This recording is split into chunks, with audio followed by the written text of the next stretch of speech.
Hi అండి, నమస్తే. Welcome back to DV home foods. ఈరోజు వీడియోలో పాలక్ పన్నీర్ కర్రీ రెస్టారెంట్ స్టైల్లో టేస్టీగా ఎలా చేసుకోవచ్చో చూపించబోతున్నాను. స్టవ్ మీద ఒక గిన్నె పెట్టుకుని 1 లీటర్ వరకు వాటర్ వేసి బాగా మరిగాక 2 పాలకూర కట్టలు శుభ్రం చేసి జస్ట్ 2 to 3 minutes ఈ మెరుగుతున్న నీటిలో పాలకూరని ఉడికినిస్తే సరిపోతుంది. మరీ ఎక్కువ ఉడకాల్సిన అవసరం లేదు. ఇలా ఉడికాక ఒక ప్లేట్లో తీసుకుని ఇది చల్లారే వరకు పక్కన పెట్టేసుకోండి.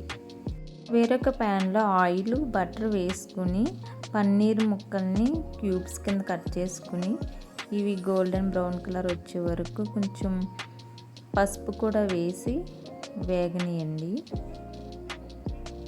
ఇవి ఇలా కొంచెం వేగిన తర్వాత ఒక బౌల్లో తీసేసుకుని పక్కన పెట్టేసి అదే పెనంలో బటరు, ఆయిల్ వేసుకుని బటర్ కరిగాక 2 లాలిక్కాయలు, చెక్క, 3 లవంగ మొగ్గలు వేసి వేగించి 7-8 జీడిపప్పు పలుకులు వేసి వేగించండి.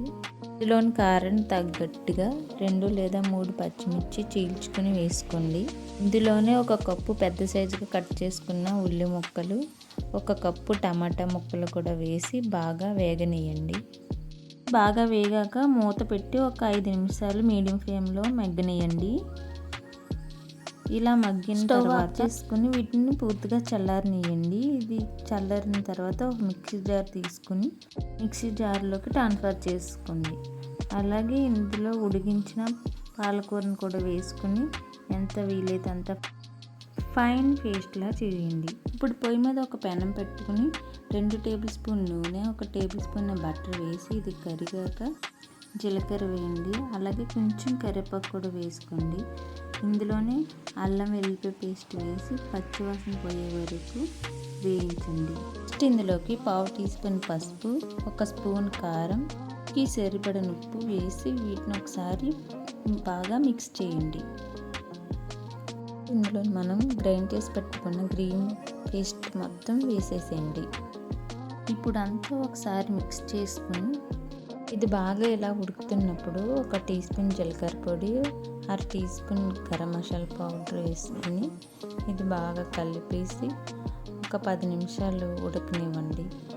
ఆయిల్ పైకి తేలే వరకు ఉడికినిచ్చి గ్రేవీ కన్సిస్టెన్సీ కోసం 1/2 కప్ వాటర్ వేసి బాగా ఇలా మిక్స్ చేయండి. ఇలా మిక్స్ చేసిన తర్వాత మూత పెట్టి ఒక 10 నిమిషాలు ఉడికినిచ్చి అప్పుడు మనం వేయించిన పక్కన పెట్టిన పన్నీర్ ముక్కలు మొత్తం ఇందులో వేసేసి ఒకసారి బాగా మిక్స్ చేయండి. మూత పెట్టి 5 to 10 minutes మీడియం ఫ్లేమ్లో కుక్ చేయాలి.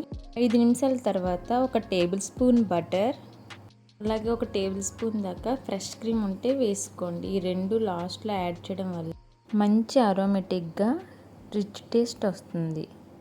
ఈ రెండింటిని ఇలా మిక్స్ చేసి లాస్ట్లో స్టవ్ ఆపే ముందు స్పూన్స్ క్రష్ చేసి కస్తూరి మేతిని వేసుకుని వన్స్ దీన్ని ఇలా కలిపాక పక్క తీసుకుంటే ఎమ్మి restaurant style palak paneer curry is ready.